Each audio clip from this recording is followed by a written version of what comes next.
शांती बुद्धी दे, आरोग्य दे, सर्वांना सुखात आनंदात ऐश्वर्यात दे.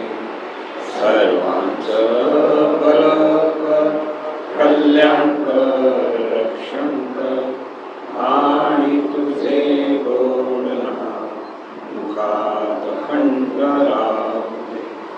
सद्गुरुनाथ महाराज.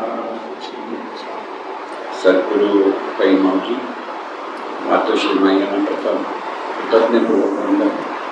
आणि आपण सर्व सद्भक्त सत्शोधक आपण सर्वांना आदरपूर्वक आपण जे चिंतन करीत आलेलो आहोत ते म्हणजे सद्गुरू आणि त्यांचा अनुग्रह. या अंगाने सद्गुरू जेव्हा नाम देतात प्रत्येक साधकाला अनुग्रहित करत असताना नामस्मरण करायला ते शिकवतात. हे नामस्मरण ते करायला शिकवतात. त्याच वेळेला ते आम्ही हरिपाठ नेहमी म्हणा, हरिपाठाचा अभ्यास करा हा त्याचा अर्थ होता. आणि त्या अंगाने आपण हरिपाठाचं संपूर्ण बोध नेमकं आपण काय घ्यायचं आहे किंवा ज्ञानेश्वरीने आपण नामस्मरण कसं केलं पाहिजे, म्हणजे नामाच्या अधिष्ठाना की नामाच्या द्वारे दिव्य स्वरूपाचं स्मरण म्हणजे हरिपाठ हा त्याचा अर्थ आपण समजून घेत असताना 27 अभंग आहेत. 27 अभंगामध्ये ज्ञानेश्वरांनी नेमकं काय सांगितलं याचंही चिंतन केलेलं आहे. इथे सद्गुरूंचा अनुग्रह याचा अर्थ पहिला की आपण म्हणजे शिष्य ज्यावेळेला सद्गुरूंच्या जवळ येतो त्या शिष्याला आपल्याला त्या शिष्याला स्वतःच्या स्वरूपाची ओळख नसते. तो नेहमी परंपरेने त्याला दिलेलं जे नाव आहे, बारशाच्या वेळेला जे नाव दिलेलं असतं आणि त्या अंगाने ते त्याच्यावर झालेले जे संस्कार आहेत त्याच्यातून तो जीवन जगत असतो. सर्वसाधारण सगळीकडे हेच चाललेलं असतं.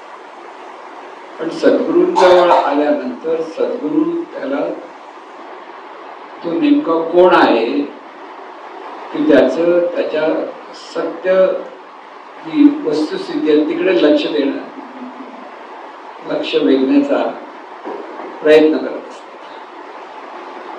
ते करत असतात पण शिष्याला ते कळतच असं नाही. बऱ्याच वेळा शिष्याला ते कळतच नाही. अर्थात त्यामागे प्रत्येक शिष्याचा जो पिंड आहे किंवा प्रत्येक शिष्यावरती जे संस्कार आहेत किंवा त्याचं जे प्रारब्ध आहे ह्या अंगाने तो प्रत्येक शिष्याच्या बाबतीत हा फरक पडत असतो. आणि म्हणून नाम देतात म्हणजे प्रत्येक शिष्याला ते एकच नाम देतात आणि ते म्हणजे आपल्या सद्गुरूंना आपल्याला विठ्ठल नाम देतात.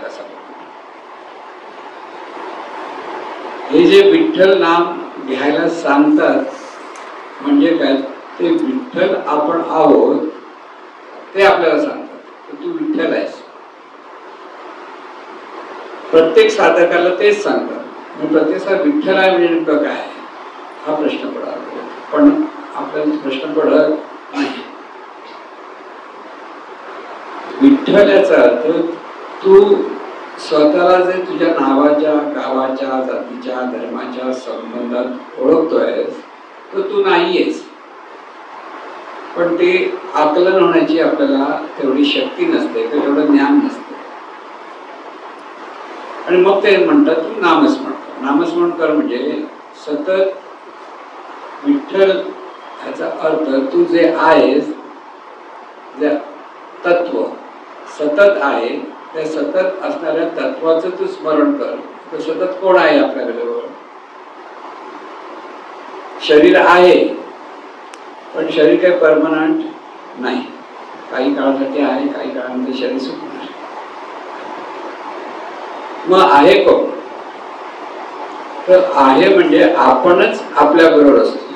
म्हणजे काय तर आपलं जे हे सतत जाणणं चालू आहे ते जाणणं ज्याद्वारे चालतं ते आपण आहोत. मी त्याला आपण दुसऱ्या भाषेत जाणीव हा शब्द वापरतो किंवा सर्वसाधारण भाषेत आपण त्याला मन म्हणतो. मन आणि जाणीव फरक आहे, पण समजून घेण्यासाठी मन म्हटलं तरी हरकत नाही. की आपल्या मनाला असं वाटलं, माझ्या मनात असा विचार आला, हे सगळे जे आपण म्हणत असतो ते मन म्हणजे मुळात ती जाणीवच असते. पण ती जाणीव जेव्हा स्वतःला विसरते, स्वतःचं अस्तित्व विसरते, तर ती आपण जाणीव तिच्या लक्षात राहत नाही आणि ती मनरूपाने कार्यरत होते. मनरूपाने कार्यरत होते म्हणजे जे सर्वसाधारण माणसांचे जीवन जगतात मनाच्या द्वारे, म्हणजे काय तर जाणीवच्या द्वारे जगतात, पण जाणीव ज्ञान नाही, अज्ञानातून जीवन जगतात. आणि या अज्ञानातूनच वादविवाद म्हणा, भांडणतंडे म्हणा, चांगलं वाईट हे सगळ्या गोष्टी आपल्या जीवनात येत असतात. कारण आपण आपल्याला देह मी असं आपल्याकडे प्रत्येकाकडे भाव असतो. म्हणजे देह म्हणजेच मी, म्हणजे प्रत्येकाचा समोरच्याला पण आपण देह म्हणजे ती व्यक्ती म्हणून पाहतो. पण ही जी ओळख आहे ही परमनंट ओळख नसते, टेम्पररी ओळख असते. कारण देह आहे तोपर्यंत ती ओळख, मग देह गेल्यानंतर कुठे आहे, काय आहे, असा प्रश्न पडतो. तर देह असो वा नसो आपलं अस्तित्व अखंड आहे. आणि हे जे आपलं अस्तित्व अखंड आहे ते स्मरण सद्गुरू करून देत असतात. एकदा जर ते आपल्याला व्यवस्थित कळलं तर नामस्मरण म्हणजे नेमकं काय हे कळेल. म्हणजे नामस्मरण म्हणजे आपण आपल्याला विठ्ठल आहे, विठ्ठल आहे, विठ्ठल आहे. विठ्ठल आहे म्हणजे नुसतं विठ्ठल म्हटल्यानंतर तिचा गोंधळ होतो. विठ्ठल म्हणजे एक तर पांडुरंग विठोबा दिसतो, वरती आकाशात पाहतो, इकडे तिकडे पाहतो, हाच विठ्ठल आहे असं वाटतं आपल्याला. तर हा विठ्ठल कसा आहे तर तिथे वर्णन केलेलं आहे, त्यांनी प्रबोधन ते सांगत असतात, ते आपल्या लक्षात येत नाही की विठ्ठल म्हणजे विश्वी ठसवाला तो विठ्ठल. विश्वी ठसवला म्हणजे काय, ह्या विश्वाला सर्व ठिकाणी ज्याच्यामध्ये विश्व ठसला आहे तोही विठ्ठल. म्हणजे आपल्यापासून आपल्या अवतीभोवती जेवढी म्हणून रूप आहेत त्या प्रत्येक रूपामध्ये ते तत्व नांदत असतं. आणि तेच तत्व स्वरूपा नांदतं आणि त्यामध्ये सर्व रूप येतात. म्हणून विश्वात तो ठसलेला आहे आणि त्याच्यामध्ये विश्व ठसलेलं आहे म्हणजे विठ्ठल. आता असा विठ्ठल आपल्याला कळत नाही कारण आपल्याला त्याची पाहण्याची दृष्टी नसते. म्हणजे रूप असो वा नसो विठ्ठल सतत आहे. म्हणून योगी 28 विटेवर उभा असं जे आरती म्हणतो ना. पण तो योगी 28 विटेवर म्हणजे आपल्याला तो कोण दिसतो, पंढरपूरचा विठोबा दिसतो. तो योगी 28 कटेवर हात ठेवून बसलाय, असं उभा आहे असं जे आपण म्हणतो ते आपण त्या मूर्तीचं वर्णन बऱ्याच वेळेला करत असतो. परंतु खरा विठ्ठल म्हणजे त्याला आपण दुसऱ्या भाषेत चैतन्य स्वरूप म्हणतो. शास्त्रीय भाषेत मध्ये त्याला इंग्लिश मध्ये त्याला कॉस्मिक लाईफ फोर्स असं म्हटलं. कॉस्मिक एनर्जी आहे किंवा त्याला आपण शक्ती म्हणतो. आता ही शक्ती म्हटल्यानंतर एक वेगळा फरक आहे. ती स्वयंभू शक्ती आहे पण तिला चैतन्य शक्ती शब्द.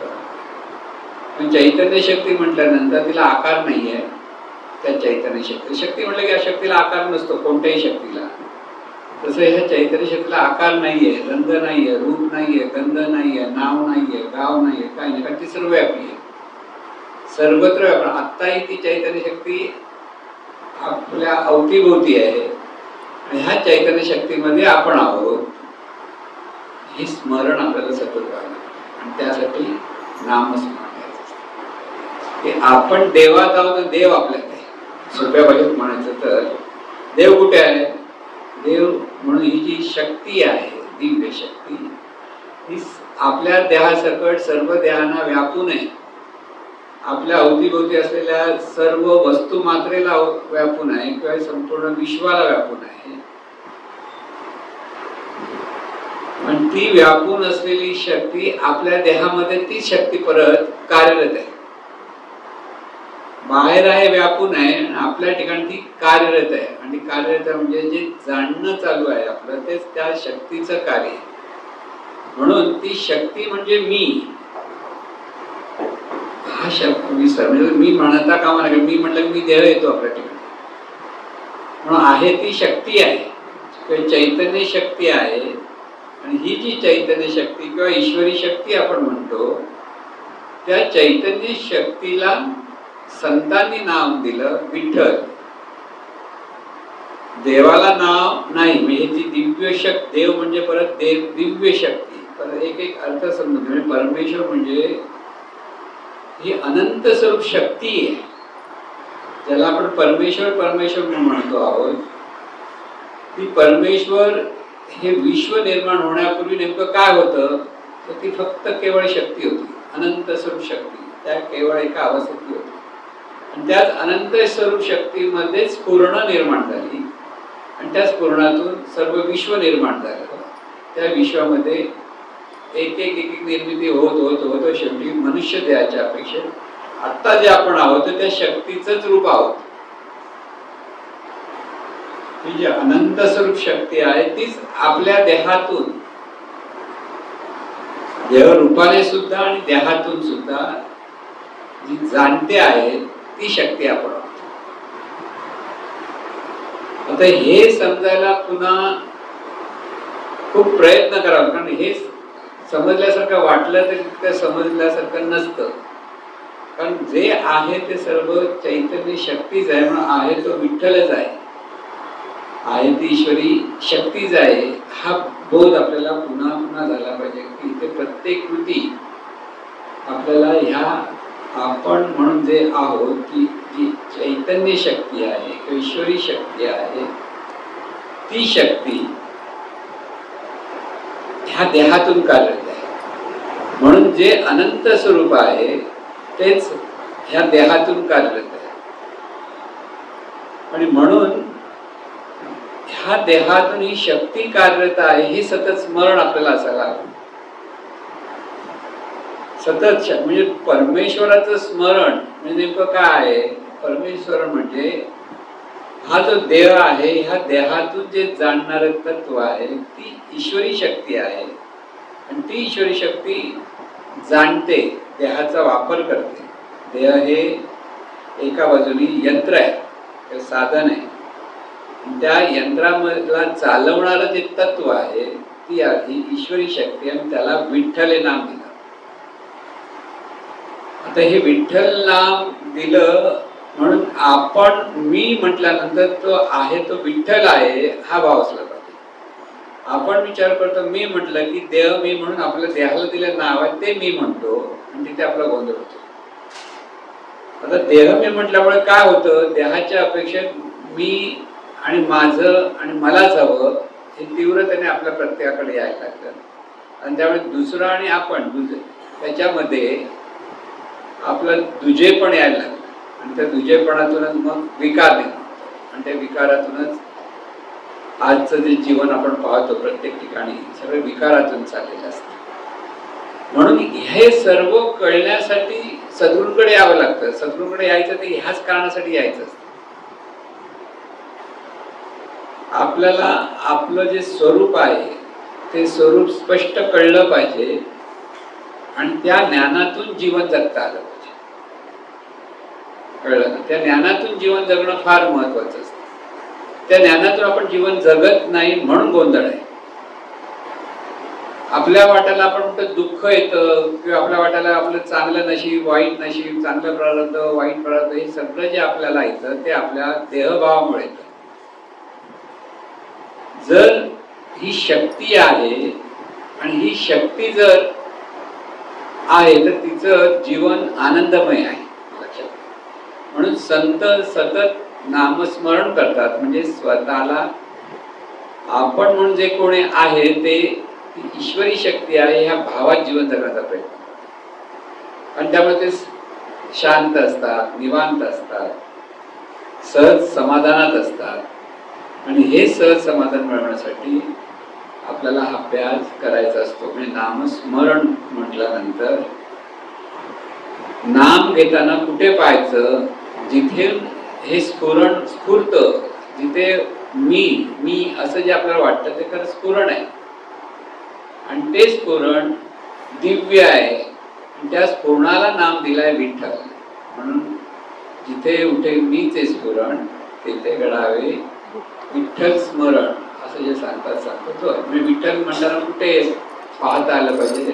आपल्याच ठिकाणी, जिथे स्फुरण होत आहे त्या ठिकाणी, जिथे मी मी मी म्हणून आपल्याला जे वाटत असतं, काहीतरी जाणीव संवेदना निर्माण होत असते, त्या तत्वाच्या ठिकाणी ते तत्वाला नाव दिलं विठ्ठल. खरं म्हणजे त्या तत्वाचं नावच नाही. आपण जन्माला आलो त्यावेळेला आपल्याला नाव होतं. आई वडिलांनी नाव दिलं किंवा आई वडिलांनी जात धर्म दिला. नाती होती ही आई वडिलांनी सांगितली म्हणून आपण हो म्हणतो. आता हे सगळं आपण मान्य करतो. मेहता महाराज म्हणाले तू गाढव आहेस असं म्हटलं तुला तू मान्य करतो का? नाही म्हणतो. मग हे नाव कसं मान्य केलंस? मी या जातीचा या धर्माचा का मान्य केलंस? आपण मान्य केलं का माहित नाही. पण गाढव म्हटलं नाही म्हणतो. हा तर आता कळायला लागलं. तर लहानपण तू गाढव म्हटलं हो म्हटलं असतं. कळलं ना? म्हणजे लहानपणापासून हे जे संस्कार आपल्याला झाले ते संस्कार बाजूला करून जीवन जगायचंय. खरं जीवन आनंदाने जगण्यासाठी आपल्या मनामध्ये जे दुजेपण आहे ते दुजेपण बाजूला गेलं पाहिजे. सर्वत्र ही एकच शक्तीची सर्व रूप आहेत, एकाच अनंत स्वरूपाची सर्व रूप आहेत, हे स्मरण व्हायला पाहिजे. हे स्मरण होण्यासाठी नामस्मरण करायचं. आपल्याला वाटतं फक्त विठ्ठल विठ्ठल विठ्ठल विठ्ठल म्हटलं की नामस्मरण झालं, तो नाम जप झाला, किंवा विठ्ठल ह्या शब्दाचं स्मरण झालं. म्हणजे नुसतं आंबा आंबा आंबा आंबा म्हटलं, आंबा खाल्ला नाही तर कसं होईल? आता आपल्याला वेळ लागले ना आंबा, आता आंबे येतील, आता आंबे येतील. लहान आले, महाग आहेत, स्वस्त आहेत, सगळं चाललंय. पण ज्याला तुम्हाला नुसतं म्हणायचं तुम्ही आंबा आंबा आंबा म्हणा, खायचं नाही, काही नाही, बघायचं नाही, काही नाही, तर तुम्हाला कशाला पाहिजे स्मरण? कळलं ना? तसं जर विठ्ठल विठ्ठल म्हणून जर विठ्ठल आहे हे कळत नसेल तर त्या नामस्मरणाचा काही उपयोग होत नाही.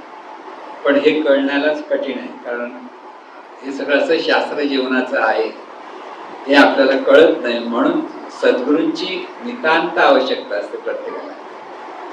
लोकांचा असा भ्रम आहे की सद्गुरूंच्या कडनं फक्त चमत्कार झाले पाहिजेत आणि आपल्या जीवनात सगळ्या चांगल्या चांगल्या गोष्टी प्राप्त झाल्या पाहिजेत.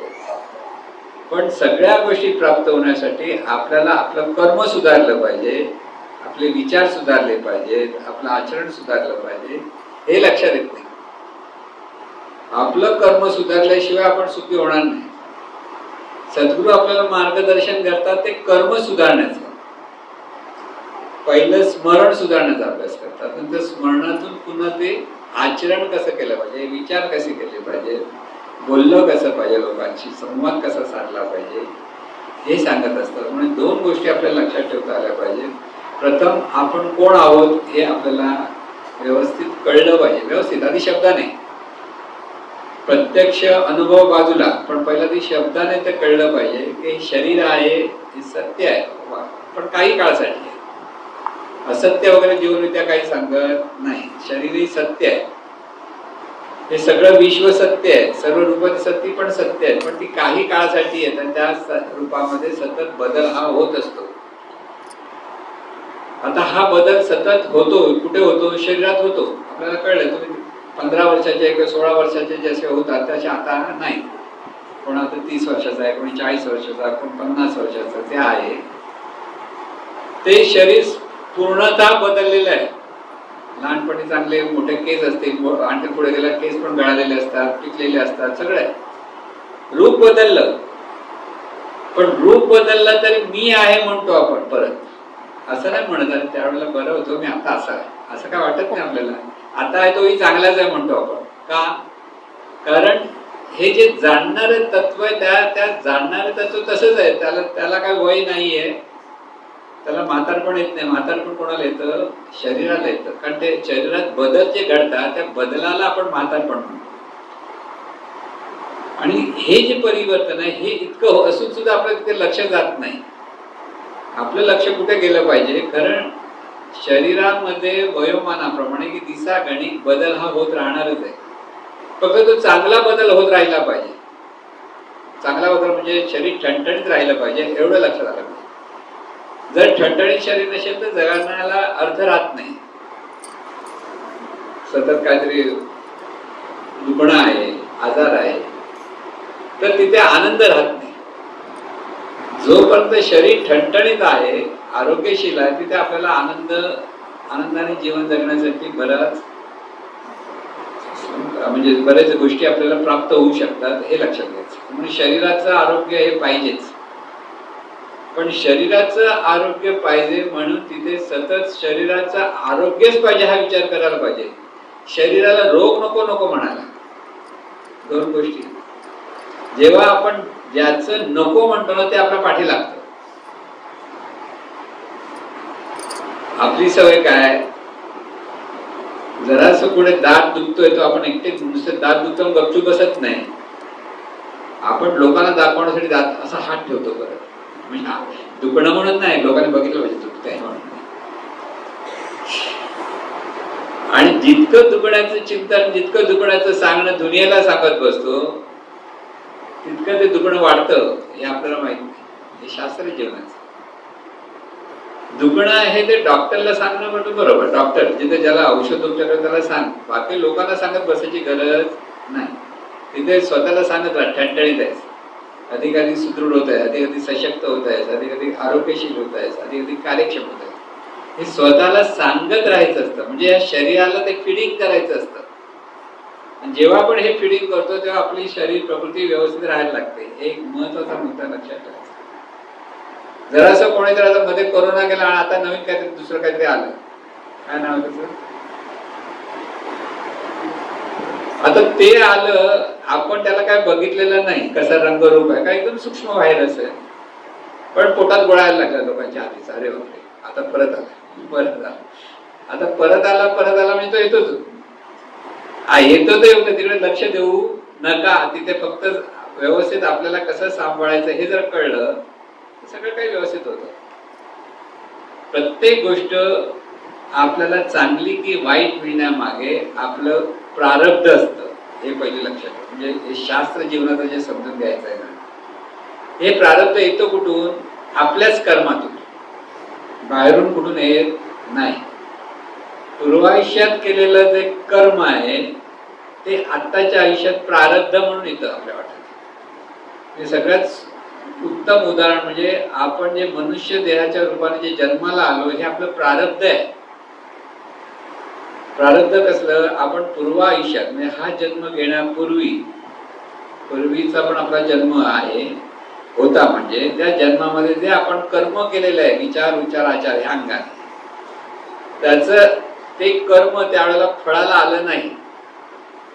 ते आता नवीन आयुष्यामध्ये फळाला आलं, म्हणजे देहरूपाने आपण जन्माला आलो. म्हणजे देह हे आपलं प्रारब्ध आहे. आता ते प्रारब्ध आहे, त्या देहाचा चांगला वापर करण्यासाठी सत्कर्म करत राहा, तर त्याच्यातून नियती घडते. लक्षात घ्या, प्रत्येक क्षणोक्षणी आपलं जीवन कसं घडतं, ती जी नियती घडते आणि ती नियती आपल्याला सुख दुःखाचा भोग देते. म्हणजे चांगली परिस्थिती वाईट परिस्थिती ही आपल्या वाटायला येते, त्या सगळ्याला कारण आपलं कर्मच असतं. म्हणून हे कर्म सुधारलं पाहिजे, म्हणजे विचार सुधारले पाहिजे, उच्चार सुधारले पाहिजे, आचार सुधारले पाहिजे. बोलायचं कसं, प्रत्येक ठिकाणी बोलताना सकारात्मक दृष्टिकोन कसा असला पाहिजे इथे आपलं लक्ष पाहिजे. आपण कळत नकळत नकारात्मक इतकं बोलतो की त्याच्यातून त्या नकारात्मक बोलण्याचं परिणाम अशुभ नियती म्हणून आपल्याला वाटायला येते, आणि तेच आपल्याला कळत नाही आलं कुठून, आलं आपल्या कर्मातून. म्हणून कर्म सुधारण्यासाठी पुन्हा आपण कोण आहोत हे कळलं पाहिजे. जोपर्यंत आपण म्हणजे ही ईश्वरी शक्ती म्हणा की चैतन्य शक्ती म्हणा हे कळत नाही, तोपर्यंत आपण धावाधावच करतो. जन्माला आला जसं प्रारब्ध भोगता भोगता भोगता नुसतं तो नकारात्मक विचार करून तो मोठा होतो, लग्न करतो, मुलं होतात, एक दिवस हा राम म्हणतो. काही शिकलेला नाही, तर वाटतं मी हे केलं ते केलं अशा उड्या मारल्या, त्याच्या काहीच त्याचा उपयोग नसतो. जर तुला हे ज्ञान होत नसेल तर सगळं जीवन फुकट आहे असं संत सांगतात. मी नाही सांगत, फुकट संतांचं सांगतात. नाही तर म्हणतो हा कोण शहाणा सांगणारा. म्हणून किती वेळा जन्मावे किती वेळा व्हावे फजित असा उपदेश तुकाराम महाराज करतात. तर ते ह्यासाठी सांगतात, अरे तू आलाय, प्रारब्धाने सद्गुरू मिळाले आहेत, शुभ प्रारब्ध आहे सद्गुरू मिळाले म्हणजे. आता सद्गुरू जे सांगताय ते ज्ञान घ्यायचं की इकडे धावायचं. लोक ते ज्ञानाकडे लक्ष देत नाही, इकडे धावायला सगळ्यांना आवडतं. हे करूया ते करूया ते करूया ते करूया. अरे पण तुझं जीवन तुला सुखाने जगायचं आहे, तुला तुझ्या आनंदाने राहायचं आहे. ते इथे मला काय केलं पाहिजे हे कोणाला कळतच नाही. तर मी हे खूप करतो, काहीतरी कोणाची सेवा केली, कोणाकडे धावाधाव केली, इकडे करू नये असं नाही, पण तुझं आधी स्मरण तर सुधार. आपलं स्मरण सुधारल्याशिवाय ना तू सुखी होणार ना लोक सुखी होणार आहेत. प्रत्येक जण आपल्या कर्मातून सुखी दुःखी होतो, लक्षात घ्या. पण आपल्या ठिकाणी सर्व सुखी व्हावेत ही जेव्हा धारणा येते तेव्हा आपलं मन स्वच्छ होतं. त्यामुळे प्रार्थना पुन्हा पुन्हा महाराजांनी काय करायला सांगितली? आपलं मन स्वच्छ होण्यासाठी. तुम्ही म्हणाल सगळ्यांचं भलावं भलावं, पण ते सगळ्यांचं भलं होतं का? उत्तर नाहीये. पण सकारात्मक विचार धरण्यामुळे आणि सर्वांच्या भलेपणात मन व्यापक झाल्यामुळे आपलं मन शुद्ध होतं. म्हणून शुद्ध मन होण्यासाठी प्रार्थना करतो.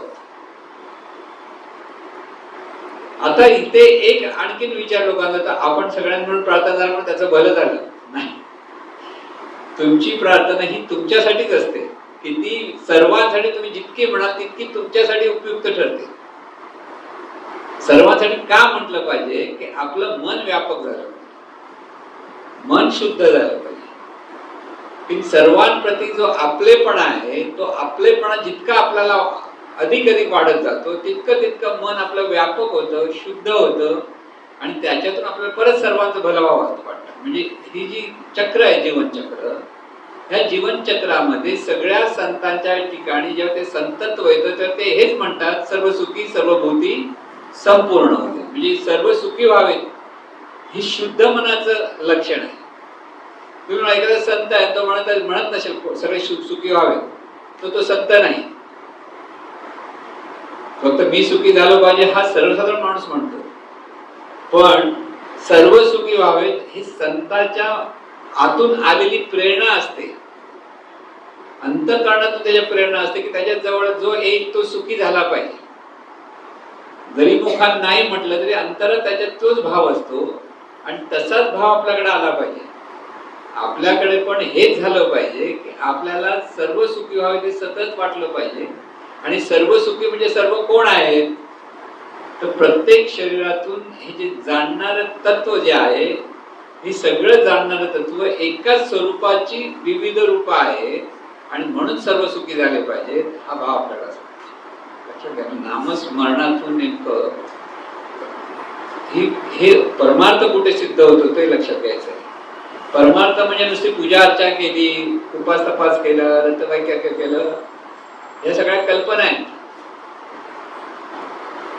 कोणतरी सांगतो उपासाने असं होतं तसं होतं, चांगली गोष्ट, त्याला होतं तर होऊ दे. पण स्वरूप स्मरणाने आपलं जीवन समृद्ध होतं हे आपल्या लक्षात आलं. आता इथेही गोंधळ असतो. स्वरूप स्मरण करण्यासाठी घरदार सोडून लोक पळतात. खरं लोकांच्या भलं होण्याचा जो विचार येण्यासाठी लोकांमध्ये राहिल्याशिवाय लोकांचं भलं व्हावं कसं वाटणार? आपण हिमालयात बसलो आणि मग म्हणणं हिमालयात तिकडची लोक सुखी व्हावेत असं कधी वाटेल का? नाही वाटत. तुम्हाला वाटतं का तिकडे रशियातली लोक सुखी व्हावेत, पाकिस्तानची लोक सुखी व्हावेत? आधी म्हणतो आमचंच आम्हाला कळत नाही, लोक सुखी व्हायचे कशाला विचार करणार? पण एकदा हे मन जेव्हा व्यापक होतं आणि हे जेव्हा मन व्यापक झालं की त्या व्यापकतेमध्ये ह्या सगळ्या सद्भावना आपल्याकडे निर्माण होतात. म्हणून नामस्मरणातून जर आपल्याकडे सद्भावना निर्माण होत असेल तर आपलं नामस्मरण बरोबर चाललेलं आहे हे लक्षात घ्या. तुम्ही किती नाम घेता त्यापेक्षा त्या नामातून आपल्या ठिकाणी किती सद्भावना प्रकट होतात हे महत्वाचं आहे. खरं हे शास्त्र कळलं पाहिजे पण काही लोकांना ते कळत नाही की नाम घ्या तर म्हटलं कसंही घे नाम. आता सुरुवातीच्या माणसाला सांगायला होतं एक त्याचा बोल रामकृष्ण हरी, पण ते बरं आहे पण खरं नाही. स्मरण झालं पाहिजे की जिथे राम म्हटला की हे जाणणार तत्व ते राम समोर, तोच राम म्हणजे तेच जाणणार तत्व समोर पण आहे, प्रत्येक मनुष्यामध्ये आहे, प्रत्येक पशु पक्ष्यांमध्ये आहे, सर्वत्र ही ईश्वरी शक्ती आहे हा बोध आपल्याला असला पाहिजे. तिथे जातपात धर्म पंथ सगळं बाजूला जातं. इथे सर्व व्यापी असं जे आपले मन व्यापक होतं, ते व्यापक होण्यासाठी नामस्मरण करायचं. ते व्यापकता म्हणजे शुद्धत्व. शुद्ध झाल्याशिवाय व्यापक होत नाही. कोणी आपला नाही हा भाव तिथे राहत नाही.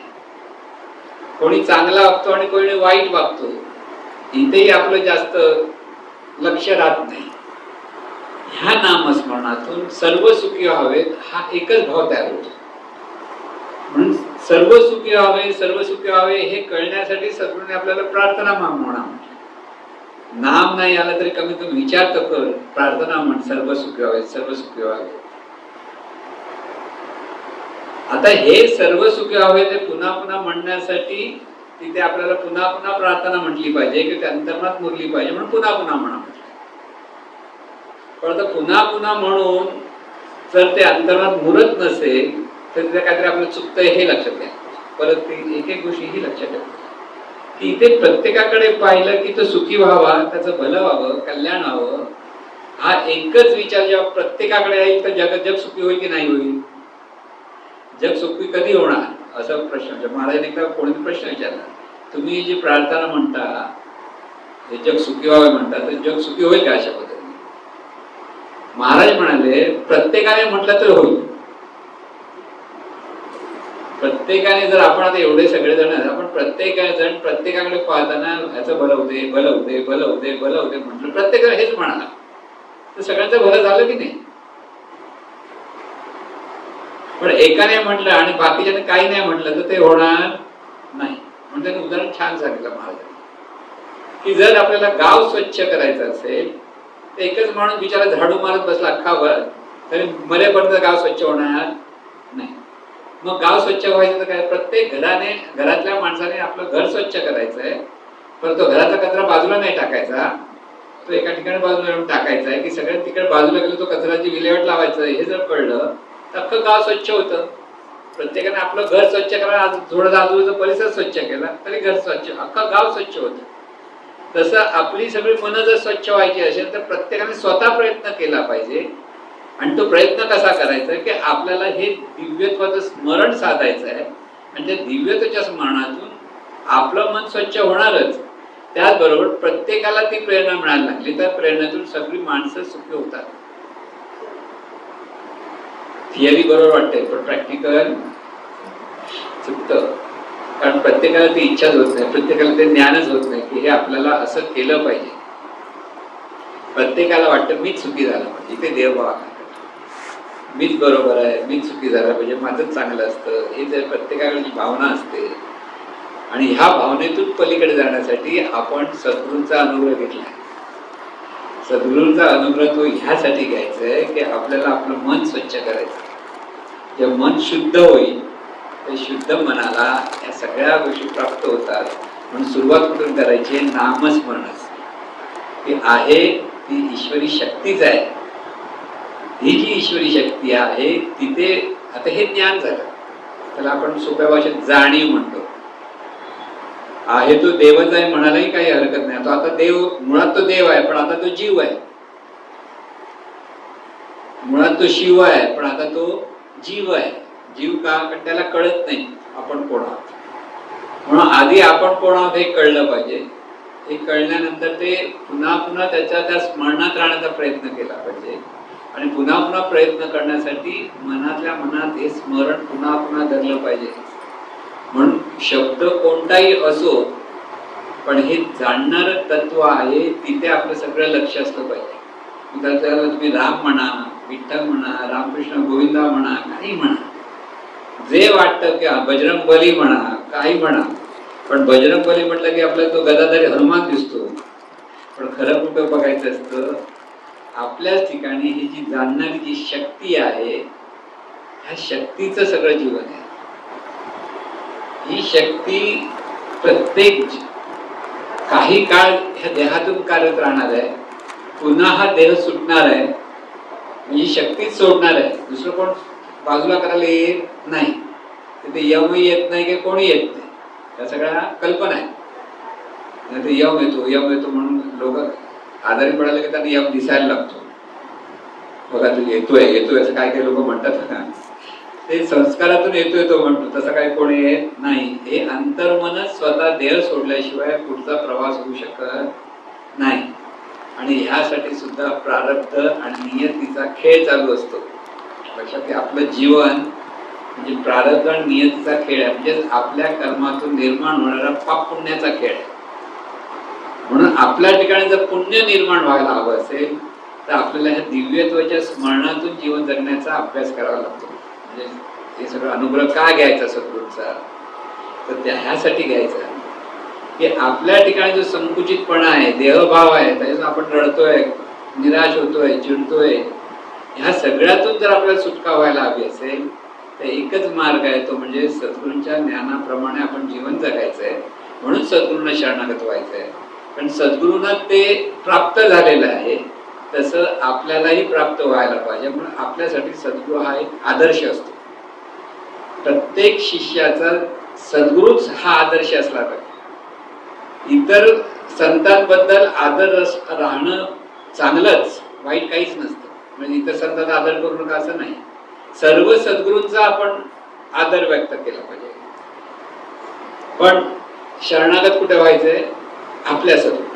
लक्षात ठेवा, पण तिथे सद्गुरूंवरती असलेलं प्रेम असतं, सद्गुरूंबद्दल असलेली जी कृतज्ञता आहे, सद्गुरूंबद्दल असलेलं जी श्रद्धा आहे, ही जितकी एकवटून राहते तितकं आपलं मन स्वच्छ व्हायला लागतं. सद्गुरूंनी सांगितलंय म्हणजे माझ्याकडनं हे झालंच पाहिजे, हा भाव आपल्याकडे असला पाहिजे. त्याला म्हणतात शरणागती. की सद्गुरू जे जे सांगतात ते मला करता आलं पाहिजे. मला म्हणजे ह्या जाणीवेला करता. मी म्हणजे अमुक तमुक नाही की अमुक गावचा, अमुक नावाचा, अमुक जातीचा. हे सगळं कल्पनेतून निर्माण केलेलं जग आहे. म्हणून जग हे वेड्यांचा पसारा म्हणतात तो याचा. म्हणून सगळं जे माझं माझं आपण म्हणतो तर माझं काहीच नसतं. गोष्ट सांगता आपल्याला ते आवडते सुद्धा. अलेक्झांडर म्हणजे सिकंदर आपण म्हणतो, सिकंदर जो आहे अलेक्झांडर, सगळं त्याने जग जिंकण्यासाठी अगदी भारतापर्यंत आला. खूप जिंकलं त्याने, खूप शूर होता. पण जेव्हा मेला तर ते दोन्ही हात असे रिकामे, त्याने सांगून ठेवलं म्हणजे असे हात ठेवत लोकांना कळू दे माझ्या हातात काहीच राहिलं नाही. कळलं ना? आपली पण ती स्थिती आहे, पण आपल्याला ते कळतच नाही. आपण माझं माझं माझं माझं करूनच वादविवाद घालत बसतोय, भांडण तंटे करत बसतोय. म्हणून माझं असं काही नाही, जे आहे ते देवाचं आहे, ईश्वराचं आहे, चैतन्य स्वरूपाचं आहे. हा भाव तिथे आपला असला म्हणजे मन शुद्ध होण्यासाठी माझेपणा जितकं आपण अडकतो तितकं आपल्या मागे दुःख लागतं. आता मग जगायचं कसं? माझं नाही म्हणून जगायचं कसं असा प्रश्न पडतो ना. पण जे आहे ते देवाचं आहे, ईश्वराचं आहे, परमेश्वराचं आहे. हा भाव बँकेत अकाउंट असून देत की परमेश्वराची कृपा आहे. पैसे ठेवले ते माझे नाहीत का? भीती वाटते ना. माझं नाही म्हटलं तर पोटात गोळा येतो. माझं नाही म्हणा ते कोण तुमचे घेऊन जाणार नाही, तर तो परमेश्वर पण म्हणणार नाही चला तर माझे मी घेऊन जातो. त्यालाही काय पडलेलं नाही तुमच्या कशाच. कळलं ना? म्हणून परमेश्वर जातो. माणसाचं सांगितलं तर म्हणाला तो घेऊन जाईल. कळलं ना? तर आहेत, पण एक राम म्हटलं तर काय बरोबर घेऊन जाणार आहेस? ते तिथेच राहणार. ज्याचं प्रारब्ध त्याला मिळणार. तो म्हणजे कोणाला मिळणार? ज्याचं प्रारब्ध त्याला मिळणार. म्हणून हे जीवन असं चाललंय हे जर बघितलं तर आपली आसक्ती दूर होते जीवनातली. आज आपण आसक्त आहोत माझं माझं म्हणत. सगळ्या नात्या गोत्यामध्ये आपली इतकी आसक्ती असते, त्याच्यामुळे आपण सुखी दुःखी होतो. बघा, तुम्हाला जग सुख दुःख, बाहेरचं जग कोणच सुखी दुःखी करत नाहीये. तुमच्या जवळचं जग सुखी दुःखी करत. जवळचं म्हणजे कोण? आपल्या कुटुंबात जे आहे ते जवळचं जग आहे. मग भाऊ बहीण, नवरा बायको, मुलगा आई वडील, हे सगळं जे जग आहे ना, ह्या जगामध्ये आपलं इतकं माझे पण अडकलेलं आहे. जरा थोडंसं माझे मित्र म्हणा, की अजून थोडंसं की आपल्या आणखी सवंगडी, आणखी आजूबाजू शेजारी पाजारी, हे जग आहे आपलं. आणि ह्या जगातले लोक एकमेकाबद्दल जे बोलतात त्याच्यातून आपण सुखी दुःखी होतो. आपलं जग किती असतं? सर्वसाधारण माणसाचं 200-300 माणसांचं जग असतं किंवा 500 माणसांचं जास्तीत जास्त. तुम्ही मोजा तुमचं जग किती मोठं आहे, तुम्ही किती लोकांना तुम्ही ओळखता. थोडक्यात जर सोप्या अर्थात घ्यायचं, तुमच्या घरात बारसं असेल तर किती लोकांना बोलवता? कोणाचं बारसं आहे लहान मुलाचं, अगदी जवळच्या लोकांना बोलवतात. पण लग्न आहे तर किती माणसं म्हणजे जास्त लोकांना बोलवतात. ते आपलं जग. आणि ह्या जगातली लोक सुखी दुःखी एकमेकाला करत असतात, दुसरं कोणच करत नाही. तुम्ही पुतीन असा आहे म्हणून कधी जरा ते त्याच्याबद्दल काय वेळाकडे विचार करायला जाता का? जाऊ जो आयला आहे त्याला काय, आपल्याला काय करायचंय, हाच प्रश्न आहे ना. पण आपल्याला जे सुख दुःख मिळतं ते माझेपणातून सुख दुःख मिळतं, हे मला सांगायचं. आता ही माणसं सुख दुःख देतात, सुख दुःख देतात म्हणजे काय, तिथे आपण माझेपण जोडलेले आहे प्रत्येकाकडे.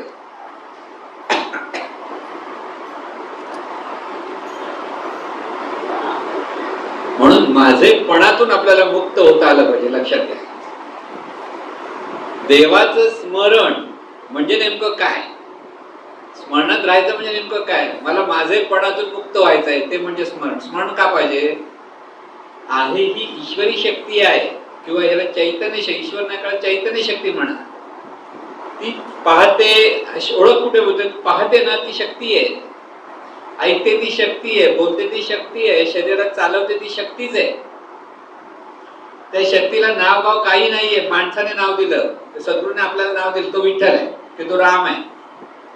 संत कोणी राम म्हणतात, कोणी संत विठ्ठल म्हणतात, कोण आणखी नवीन नवीन काही नावं देतात. पण देतात कोणाला? त्या एकाच तत्वाला नाव देतात. ते एकच तत्व आहे आणि तेच तत्व विश्वरूपाने व्यापलेलं आहे. देहाच्या अपेक्षेत ते स्वतःला देह समजते म्हणून स्वतः देहापुरती जगायला लागतं. आणि त्याच्यातूनच सगळं जीवन आपण सुखी दुःखी करत असतो. शांतपणे विचार करा, माझं कोणच नाही. थोडा विचार करा, काय हरकत नाही, कोण तुम्हाला सोडून पडणार नाही. सर्व जे जे आहे ते देवाची लेकरं आहेत म्हणतात. पूर्वी संत काय म्हणाले, सगळी ही देवाची लेकरं म्हणजे परमेश्वराची रूप आहेत. लेकरं म्हणजे रूप आहेत. आणि ह्या सर्वांचं भलं झालं पाहिजे ही इच्छा ठेवा. माझेपणातून आपल्या मुलांचं, आपल्या जवळच्या लोकांचं भलं व्हावं असं जे वाटतं, ते माझेपणातून होणं एक वेगळं, आणि ही ईश्वराची रूप आहेत म्हणण्यातून त्यांचं भलं म्हणणं वेगळं आहे. तिथे मोह नाही. माझे म्हणत मोह आहे. हा माझे म्हणतो हा प्रपंच आहे, आणि सगळं देवाचं म्हणतो हा परमार्थ. लक्षात, प्रपंच परमार्थ म्हणतो तो हाय. तुम्ही किती उपास केला आणि माझा माझा म्हणत बसला तरी तो प्रपंच. व्रतवैकल्य केली, अगदी सकाळी चालत चालत अगदी शिर्डीपर्यंत पोहोचला तरी तो प्रपंच आहे. कारण ते माझे पण सुटलेलं नाही. जिथे माझे पण सुटतं तिथे परमार्थ सुटतो. तुम्ही घरात बसलाय आणि शांतपणे बसलाय, सगळं देवाचं आहे म्हणून गपचूप बसलाय, तिथे परमार्थ आहे. किंवा त्याच्यात तुम्ही जे जे कार्य करा तिथे परमार्थ आहे. कारण ते कार्य करताना प्रत्येक व्यक्ती सुखी व्हावी ह्या भावनेतून जेव्हा आपण करायला लागतो तेव्हा तो परमार्थ असतो. म्हणजे परमार्थ आणि प्रपंचामधला हा एकच फरक आपल्याला लक्षात आला पाहिजे. आपण कुठेतरी कर्मकांडामध्ये इतके अडकलेलो असतो आणि कोणीतरी सांगतं त्याच्यामध्ये इतके गुंतत गेलेलो असतो. म्हणजे आता सद्गुरूंचं सांगणं वेगळं आणि इतर लोक सांगणं वेगळं, याच्यामध्ये फरक आहे प्रत्येक. इतर लोक हे स्वतःचा स्वार्थ ठेवून सांगत असतात, सद्गुरू हे निस्वार्थपणे सांगत असतात. हा मोठा फरक असतो.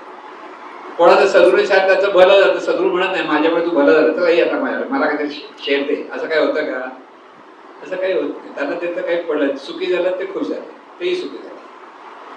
म्हणून निस्वार्थ संत जे असतात त्यांच्या जवळ राहण्यातून आपली जाणीव शुद्ध होते. लक्षात, म्हणून संतांच्या संगतीत राहायचं असतं. तिथे निस्वार्थपणे कसं जगायचं हे शिकण्यासाठी आपल्याला राहायचं असतं. आणि म्हणून हा जो परमार्थ जो आहे तो परमार्थ हा स्मरणातून सुरू होतो. जोपर्यंत जोपर्यंत स्मरण सुधारत नाही तोपर्यंत जीवन सुधारणार नाही. म्हणून स्मरण सतत द्यायला पाहिजे. आहेस कोण, आहे कोण म्हणजे मग तिथे तुम्ही नाम घ्या, किंवा जाणीवच आहे म्हटलं तरी ते नामच आहे. तुम्ही राम नाही म्हणायचं, विठ्ठल नको म्हणूस. जाणीव म्हणतं, जाणीव कळतं, जाणते ती जाणीव, एवढं कळलं पाच झालं. मग आहे ती जाणीवच आहे. समोर रूप दिसलं तरी कोण आहे, जाणीवच आहे. प्रत्येक रूपामध्ये जाणते ती जाणीव आहे. तिथे प्रत्येकात ह्या रूपात त्या रूपामध्ये विचारांमध्ये फरक आहे, पण मुळात ते स्वरूपाच्या अंगाने सगळे एकच आहे. हे एकच आहे. एकत्व आपल्या लक्षात ठेवण्यासाठी, सतत हे स्मरण करण्यासाठी आपल्याला नामस्मरण घ्यायचंय, करायचंय. म्हणजे नामस्मरण का करायचं हे आधी कळलं पाहिजे. नुसतं देवाचं नाम घेतलं पुन्हा पुन्हा म्हणजे नामस्मरण झालं नव्हे, तो नाम जप झाला. वाईट काही नाही, चांगलं आहे. पण ज्ञानातून ते करणं ह्याला खरं नामस्मरण म्हणतात. शुद्ध नामस्मरण जे आहे, दिव्य नामस्मरण.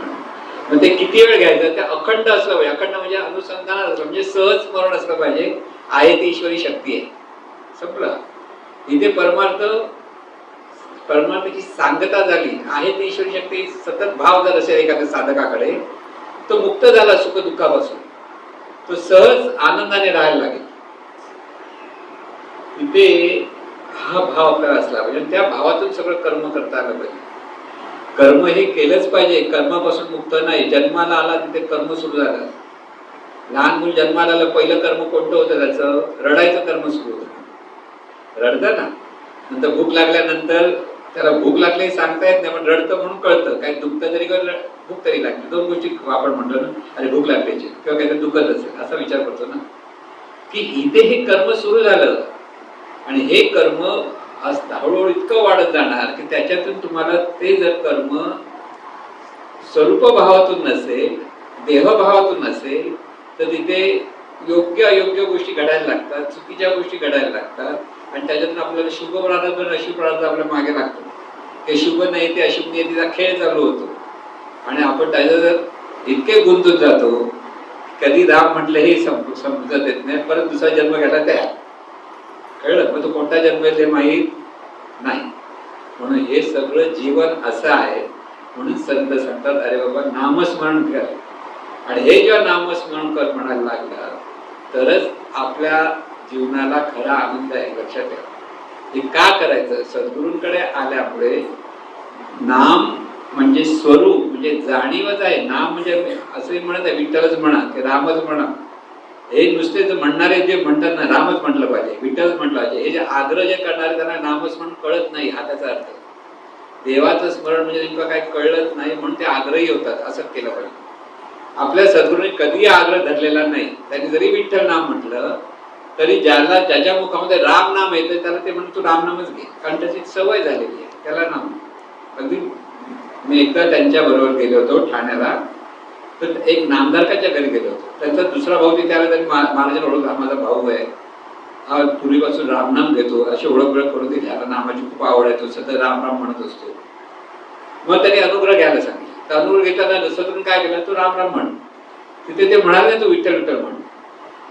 कारण राम म्हणजे काय, विठ्ठल म्हणजे काय, तुम्ही एकाच तत्वाच्या स्मरणासाठी ते करत असतात. म्हणजे मी म्हणणारं जे तत्व आहे तेच राम. जर नाव दिलं राम, राम हा शब्द आहे, विठ्ठल हा शब्द आहे, जाणीव हा शब्द आहे. पण नेमकं काय ते कळलं पाहिजे.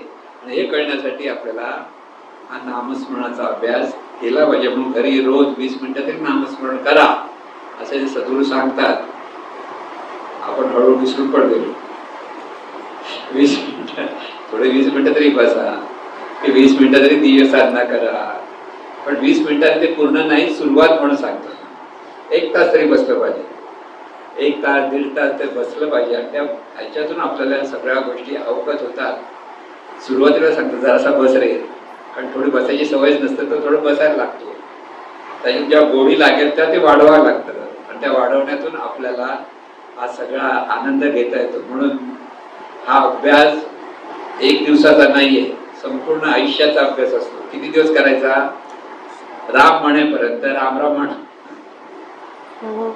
हा त्याचा अर्थ असतो. आणि म्हणून ते अखंड स्मरण व्हावं. आणि त्यासाठी हा अभ्यास आपण करतो. अनुग्रहित का झालो त्याचा अर्थ मी तुम्हाला सांगतो. आम्ही सद्गुरूंचे शिष्य आहोत, आपण बोलतो, पण सद्गुरूंचे नामस्मरण करायला सांगितलं तसं आपण करत नाही. अखंड प्रार्थना म्हणजे अखंड सर्वांच्या भल्याच्या चिंतनात राहा, तेही आम्ही करत नाही. पण तरी पण म्हणतो सद्गुरूंनी आमच्यावर कृपा केली पाहिजे. काही द्यायचं नाही पण घ्यायचं काय ते आपल्याला माहिती, मागतो ना. त्यामुळे द्यायला शिका. द्यायला शिका म्हणजे सतत देवाचं स्मरण करायला शिका. त्याच्यातून खरं आपल्या जीवनाचं उद्धार होणार आहे. म्हणून प्रत्येक जण स्वतःच्या जीवनाचा उद्धार करतो, कोणी दुसऱ्याच्या जीवनाचा उद्धार करत नाही. प्रत्येक आपणच आपल्या जीवनाचा उद्धार करायला, आपणच आपलं कर्म सुधारलं पाहिजे, आपणच आपलं स्मरण सुधारलं पाहिजे. सद्गुरूंनी सांगितलं म्हणून नाही केलं तर नुकसान आपलं आहे, सद्गुरूचं काही नुकसान होत नाही. ते आपल्याला मार्ग दाखवलाय की हे जीवन कसं हे कळलं पाहिजे. पण आपण इतके प्रपंचात गुंतलेलो आहोत, माझेपणात गुंतलो आहोत, मोहात गुंतलेलो आहोत की त्याच्यात आपल्याला बाहेर पडताना कठीण पडतं. म्हणून किती जरी सांगितलं तरी परत आपली पुत्राची शक्ती, नळी घातली तर सरळ वाटते, काढली नळी की. म्हणून सद्गुरूंचा ज्ञानाचा विचार केला की बरं वाटलं, परत थोडं जर विसरलास तर की काय होतं, परत शेपटी वाकडी होती. अशी गोष्ट होता कामा नये. आपण हे जे सगळं अभ्यास करतो आहोत ते आपल्याला हे मन आपलं शुद्ध करायचं आहे. त्या शुद्धीकरणासाठी हा आपला विषय असतो. लक्षात ठेवा, सगळा परमार्थ हा मनाच्या शुद्धीकरणात आहे. म्हणून हे सगळ्यांकडनं हे व्हावं असा पद्धतीने अभ्यास व्हावा. का केला पाहिजे ह्याचा अर्थ आपण समजून घ्या प्रत्येकाने. उगीच कोणीतरी सांगितलं आणि उगीच निर्णय भावनेतून लोक काही ना काही करतात, पण त्यात परमार्थ नसतो. खरा परमार्थ हा स्वतःच्या जाणीवेच्या शुद्धीकरणात आहे. हे शुद्धीकरण करण्यासाठीच आपण सद्गुरूंचा अनुग्रह घेतो. हा अनुग्रह सुफल व्हावा, सफळ व्हावा ही सद्गुरूचरणी. हे ईश्वरा सर्वांना चांगली बुद्धी दे, आरोग्य दे, सर्वांना सुखात आनंदात ऐश्वर्यात ठेव.